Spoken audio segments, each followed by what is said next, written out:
Welcome to Samim's English teaching classes. Today's topic is daily uses sentences. আমরা সব ধরনের video করি, schools grammar, যে কোনো জবের ক্ষেত্রে যে সকল সার্ভিস এক্সামে গ্রামারগুলো আছে সেগুলোও করি।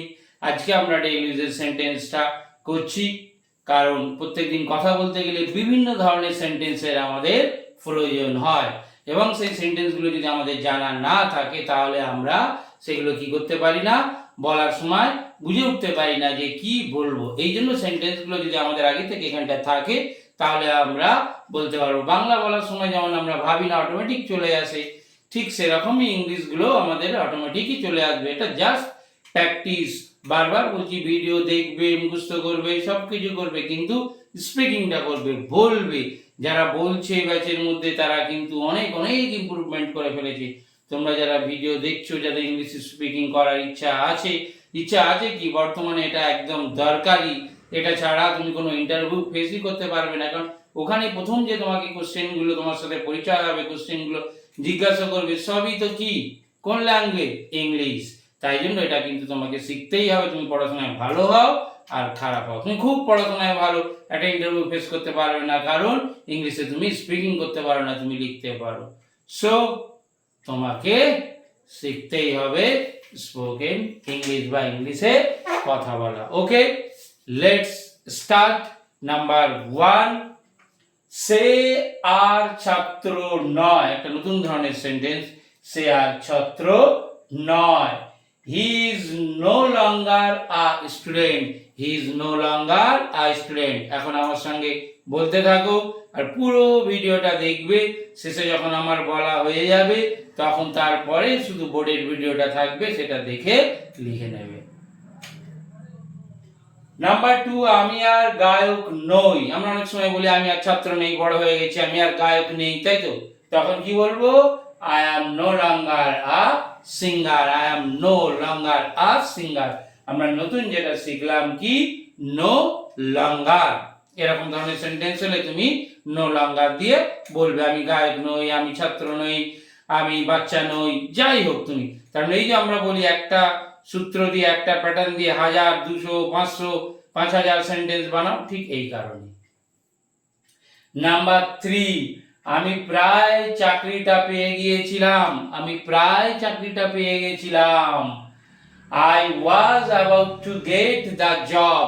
সূত্রটা কি, সাবজেক্ট, তারপরে হচ্ছে কি, যেহেতু আই এর সাথে was বসে পাশে, তাই I was about to get the job. আমি প্রায় চাকরিটা পেয়েছিলাম। about to এর পরে ফার্স্ট ভার্ব। ঠিক একই রকম এবার দেখো আবারটা, ট্রেনটি প্রায় ছেড়ে গিয়েছিল। The train was about to depart. Depart মানে কি, ছেড়ে যাওয়া। এই জন্য দেখবে ট্রেনের টিকিট যদি যখন বুকিং করো লেখা থাকবে যে কি হচ্ছে, ডিপার্চার টাইম। ডিপার্চার টাইম বলে টাইমটা দেওয়া থাকে, অর্থাৎ ছাড়ার সময় ওইটা দেওয়া থাকে। আর পৌঁছানোটাকে কি বলা হয়, অ্যারাইভাল টাইম। এগুলো দেওয়া থাকে।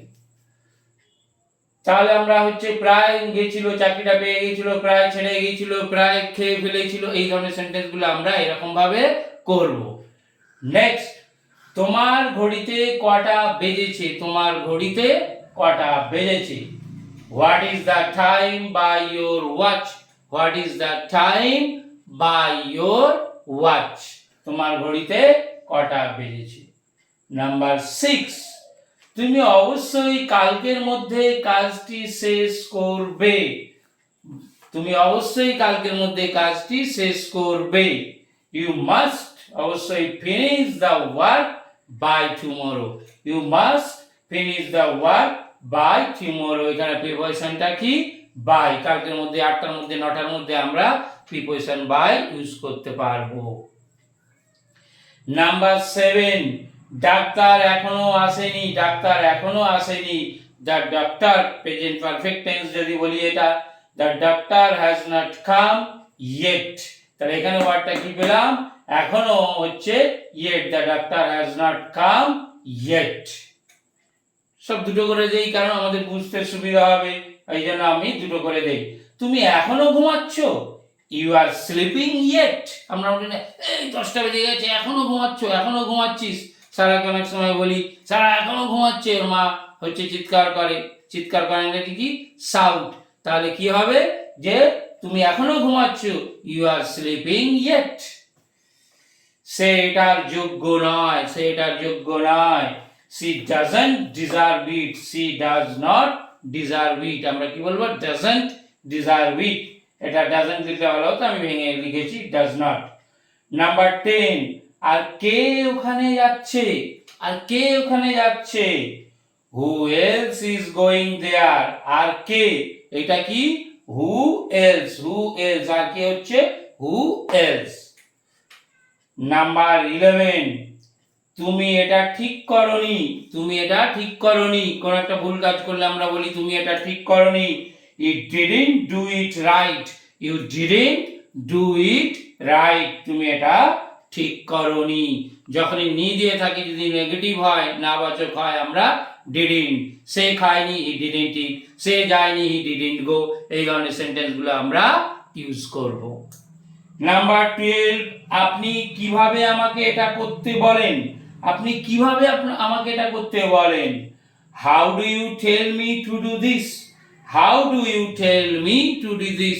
অনেক সময় আমরা বলি আপনি কিভাবে আমাকে খেতে বলেন, আপনি কিভাবে আমাকে যেতে বলেন। তাহলে একই সূত্র দিয়ে আমি বারবার এটা করতে পারবো। এইবার আমার বলা শেষ হয়ে গেল। আমি thank you for watching this video. এখন এইটার পুরো এইটা আমি দিয়ে দেবো। একটু যদি লাইক দাও, শেয়ার করো, তাহলে আরো আমি ভিডিও এরকম করতে উৎসাহ পাবো।